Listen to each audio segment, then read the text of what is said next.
Esse é o canal Matemática no Ar, e eu te ajudo a entender a matemática para resolver as questões dos concursos com sabedoria. Nesse vídeo, eu vou resolver a prova aplicada pela Banca Vunesp para o cargo de controlador de acesso da Câmara Municipal de Serquilho. É uma prova mais curta, ela tem apenas 5 questões. Então, obviamente, alguns conteúdos ficaram de fora. Mas mesmo assim, a Vunesp manteve o padrão. Cobra fração, cobra equação, né, e porcentagem, que são os conteúdos básicos normalmente cobrados, né? Então, vamos lá. Primeira questão.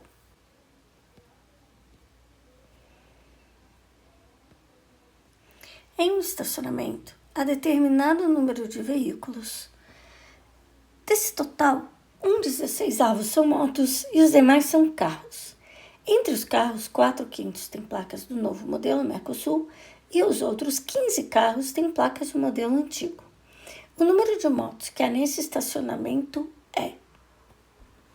Bom, diz que 1/16 da quantidade de veículos são motos. Então, se 1/16 são motos,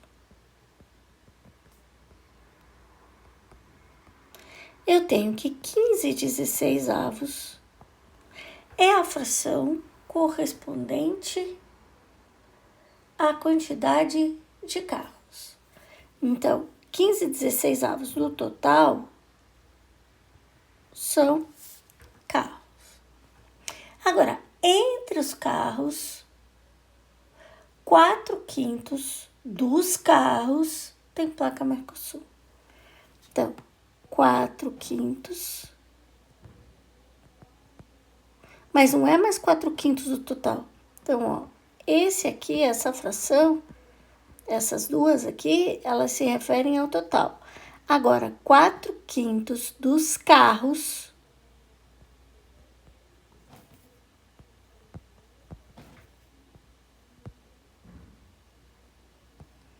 então, 4/5 dos carros tem placa Mercosul. Placa Mercosul.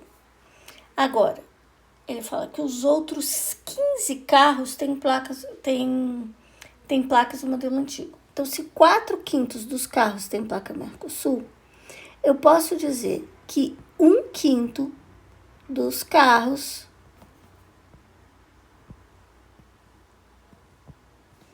tem a placa antiga, mas é 1/5 dos carros que tem placa antiga.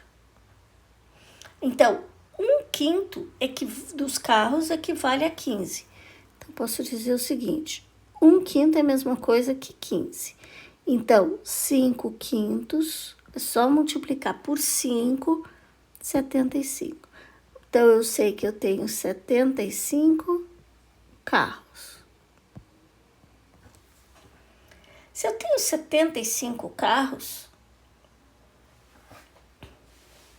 sei que 15/16 do total corresponde a 75.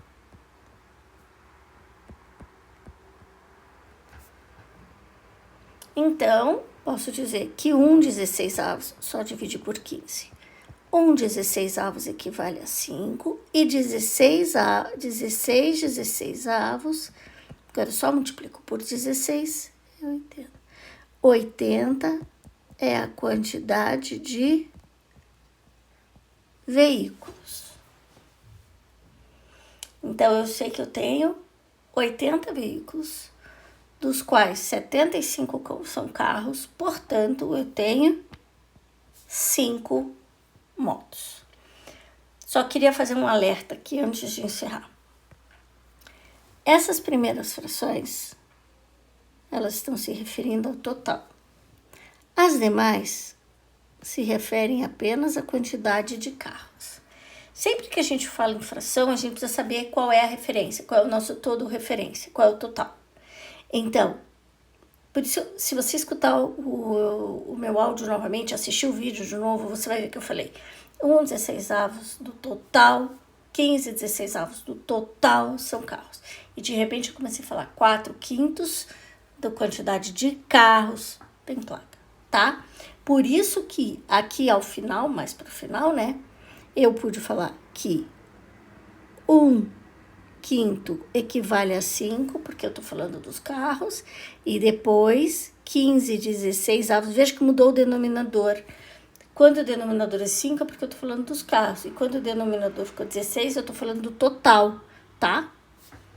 Então, sempre observar qual é a referência, qual é o total de carros ou de veículos, enfim, que a gente tem aqui. Vamos para a questão 12.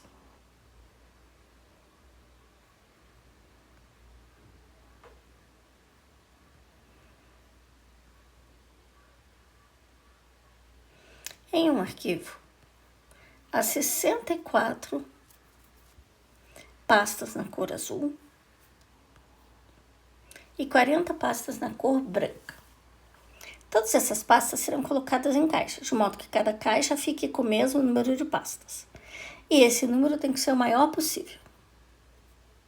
Sabendo que cada caixa só poderá ter pastas de uma mesma cor, o número de caixas necessárias é... Então, eu tenho 64 pastas. 64 pastas. E eu quero organizar em caixas. O que eu posso fazer? Com 64, eu posso colocar uma pasta em cada caixa. Vou usar 64 caixas. Posso colocar 2 pastas em cada. Vou usar 32 caixas. E assim por diante. Então, eu posso colocar 2 pastas por caixa. Com 64, eu posso colocar 4. Tá? Posso colocar 4 por caixa. Posso colocar 8 por caixa e assim por diante.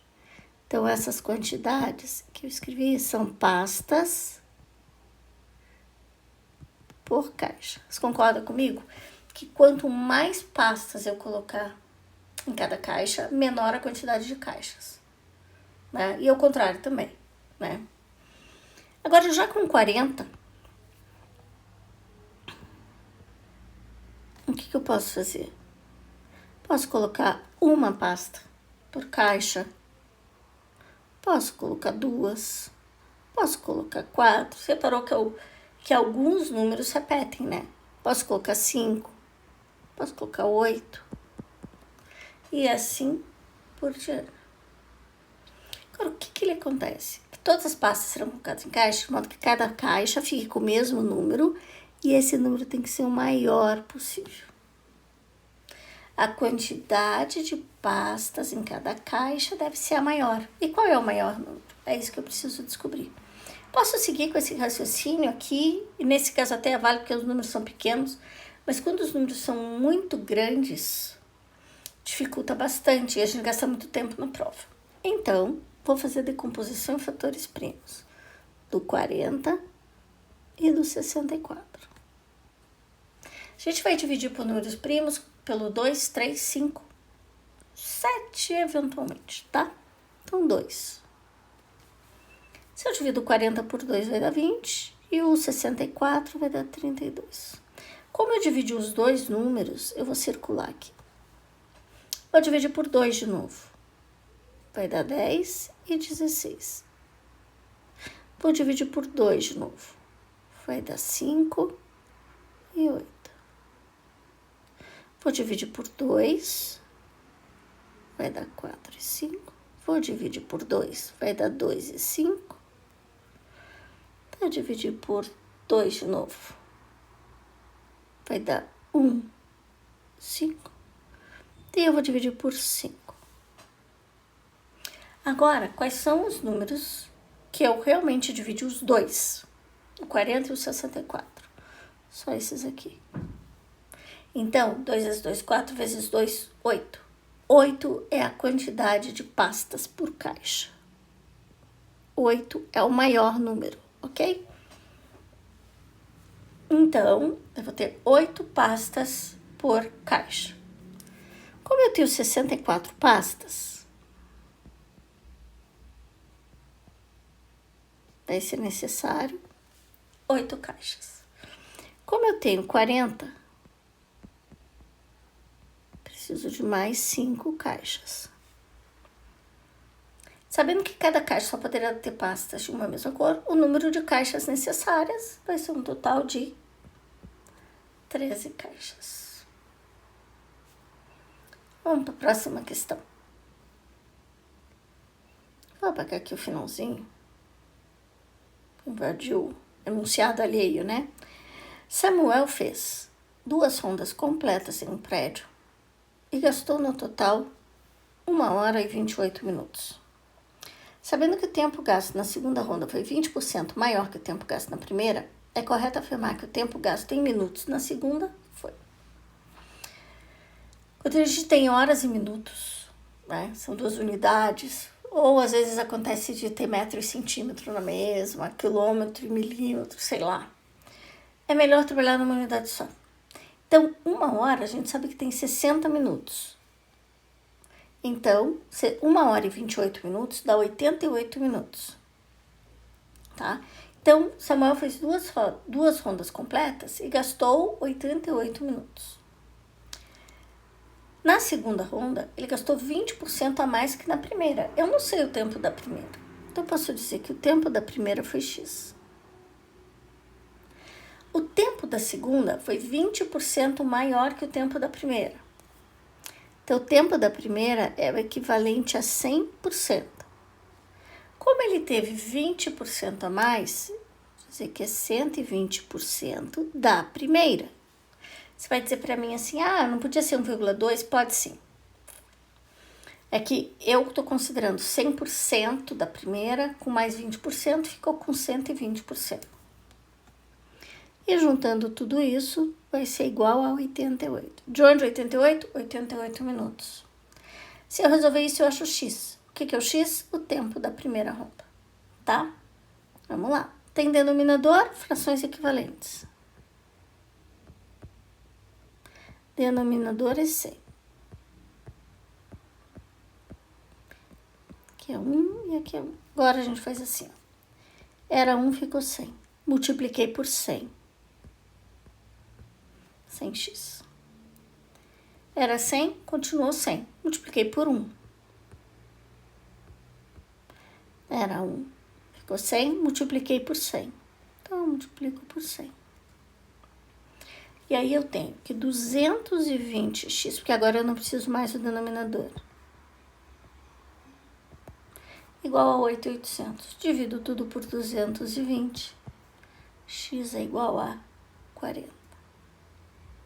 40 minutos é o tempo da primeira. E ele quer o tempo da segunda. O tempo da primeira é 40. O tempo da segunda é 120% de 40. Como que eu faço para resolver isso? Você pode dividir por 100 primeiro e multiplicar o resultado. Então, ficaria 40 divididos por 100 e o resultado multiplica por 120. Pode dividir 120 por 100 e multiplicar por 40. Tanto faz. Se eu fizer 12 vezes 4, só o 12, tá? Vezes 4 vai dar 48. E tinha 2 zeros. Divido por 100. Resposta: 48. Portanto, A. Vamos para a próxima questão.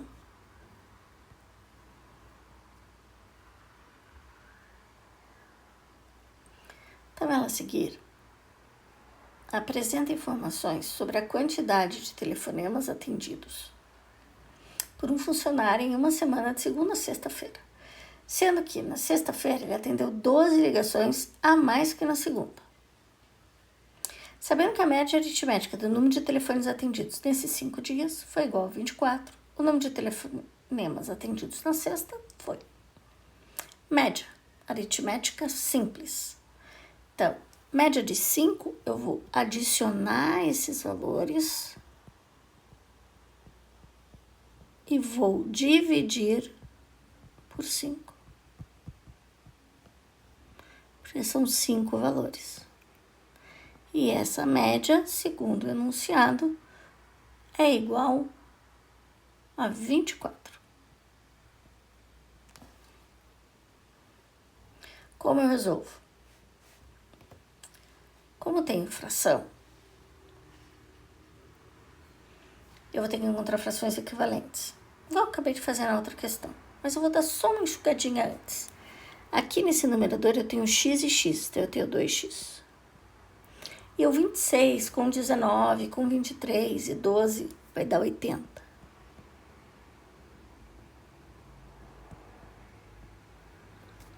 Agora o meu novo denominador é o 5,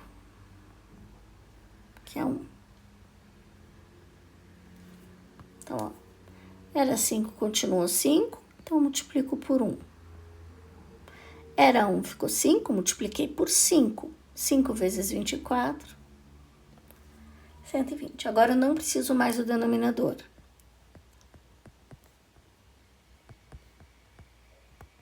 Cuidado com o sinal do 80. Do outro lado lá, vamos subtrair e vai dar 40.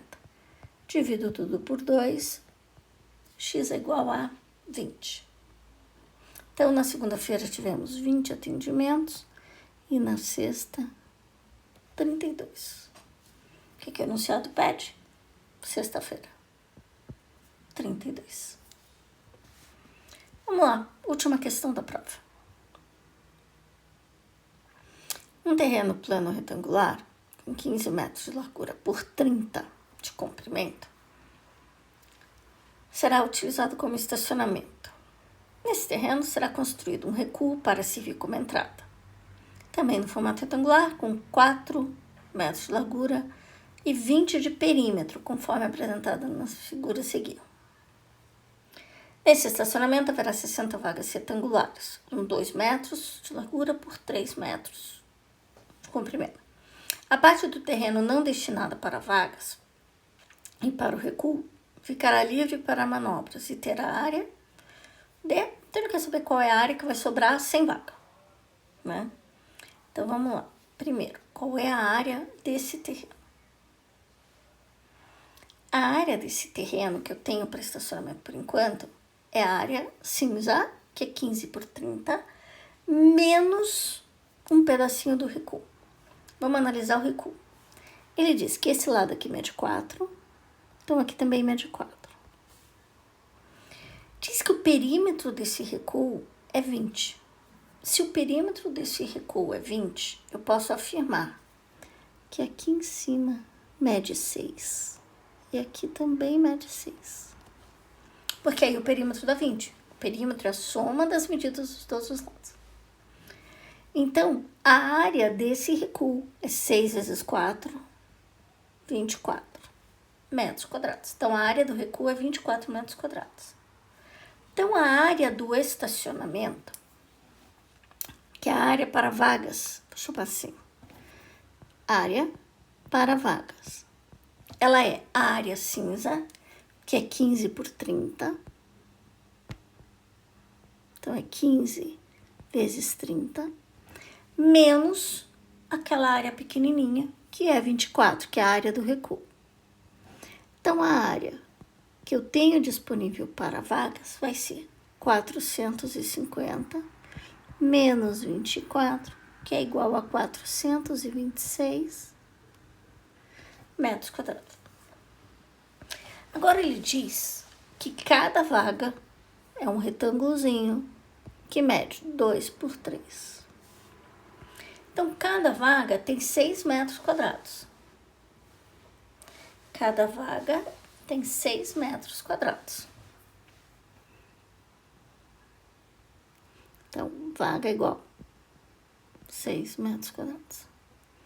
Vaga total. Qual é a área ocupada por todas as vagas? São 60 vagas. Então, 60 vezes 6, 360 metros quadrados. Então, eu tenho um espaço para usar como vaga de 426. Preciso usar somente 360. Então, eu terei um espaço livre de 66 metros quadrados. E ele quer saber qual é a área que vai ficar livre, que não vai ter vaga nem recuo. Então, 66 metros quadrados. É isso. Espero ter te ajudado. Se você quer material estruturado, dá uma olhadinha na descrição do canal. Lá tem link para o curso, link para o livro, tá bom? Tem também aqui no canal, para não custa lembrar, tem sempre provas atualizadas, provas de diferentes bancas para te ajudar nessa jornada. Esquece de se inscrever no canal, curtir esse vídeo, compartilhar e me ajudar a crescer. Bons estudos!